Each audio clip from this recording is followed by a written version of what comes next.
अहाँ एन मुखिया आइ काल्हि कहाँ जानमै छै यौ मुखिया जी। अगर हम अहाँ के अपन साइर से बियाह करा दी तो अहाँ हमरा खिलाफ चुनाव नहीं न लड़बै। मुदा हमर एकटा शर्त अछि, हमर ई शर्त अछि कि अहाँ के जतेक साइर अछि सबसँ हमरा बियाह करबाक अछि। हमरा एगो घरवाली से नहीं फर्चिया वाला अछि। अच्छा आ दोसर शर्त ई अछि जे हमरा दहेज में 10टा महीस चाही। महीस ल क की करबै गहुमन जी, दसबै की महीस सबके। सार गिरगिटिया पोता, आइ काल्हि तू बेसी बाजि रहल छै। एक थापर मारबो कि झंड मंडल के माथ पर जाकर खसबा ग।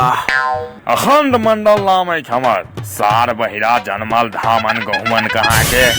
अब अखंड मंडल नाम रहे चाहे मोचंड, ओहिसे हमरा कोनो मतलब नहीं अछि। डील हमर मंजूर अछि। बाजू बियाह करेबै साइड सबसँ तऽ कहू, आ 10टा महीस देबै दहेज में। अगर ई डील मंजूर अछि तऽ बाजू, आ नहीं मंजूर अछि तऽ से बाजू। ओना हिनकर साइरो सब कोनो महीस सबसँ कम नहीं छै।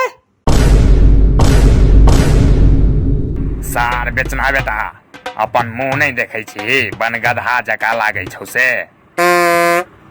एह तहन तऽ एकर बाबूजी के मुंह अहाँ देखबे नहीं केलियै ये। किया से केहन छै रौ? साक्षात प्रेत जना मुंह छै एकर बाप के। एक दिन तो हम रात में एकर बाप के दर्शन क के डेरा गेल रही यार। अरे हाँ भाई, हमर प्राण छूटे वाला रहे ओइ दिन। मुदा फेर तुरंत कहलक जे डरो नहीं, हम करिया के बाप छी। तहन जाके हमर जान में जान आयल, नहीं तो ओइ दिन तो हम स्वर्ग पहुंचाए वाला रही। सार गिरगिटिया जनमल मतलब गिरगिटिया के पोता, या पर कह देबो तऽ फेर कहबे जे कहैया रे। आ तो हमार बियाह के बातचीत चल रहल अछि, आ तू सब की बेचना जनमल तऽ गिरगिटिया जनमल केने छै। सार के बंद कर अपन मुंह, सरल मुंह के बंद क के राख। अहाँ तऽ बियाह करे पर पूरा जोर दऽ देलियै, से किया? जोर नहीं दियो तऽ हिनकर 15टा साइर से हमार बियाह होवे वाला अछि, और जोर नहीं दियो हम रौ पाय हिनकर 15टा साइर से ओही बियाह कऽ लेबैन। हाँ तो और की। आरो बाय हमरा त मजा आबि जायत जहन हिनकर 15टा साइड से हमार बियाह हैत। सार के 2-3 महीना तक घरे से नहीं बाहर निकलबे।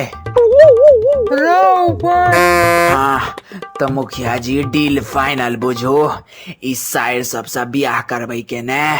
हाँ रो सार, हमर सातो घरो वाली के तू ही लो जो सार के। ई सब तो हमार बाबा बिसारा ठाकुर के आशीर्वाद से भ रहल छै। ओना हम तैयार छी मुखिया जी, अहाँ के घरो वाली सबसे बियाह करे लेल। चुप, बियाहक नाना कहाँ के, हमरा बेवकूफ बुझ रहल छै रे सार धामन। गहुमन। आब गहुमन छै कि धामन छै कि अजगर छै, ओइसे हमरा की रे। हेयो मचंड अथी चंट मतलब अखंड जी, कनी मुंह संभार के बात करो। अहाँ के हिम्मत केना भेल हमर माय के नाम ले के यो? रो बहिरा के सार, हम तोहर माय के नाम कखन लेलियो रा? अहीं एखने नहीं कहलियै या अजगर, हुनकर माय के नाम छन अजगर देवी। एहि कांड के लेल जनता अहाँ के माफ नहीं करत। है चुपचाप रहो, बेसी बकबक नहीं करू। मुखिया जी इम्हर सब वोट नहीं भेटे वाला अछि, चलू दोसर गांव डसै लेल, मतलब वोट मांगै लेल। ई बात तो सही कह रहल छै। चल त सब फुफकारैत दोसर गांव चली वोट मांगे लेल। मंगनी में कैठमा वोट मांग मांग के समय खराब भ रहल अछि।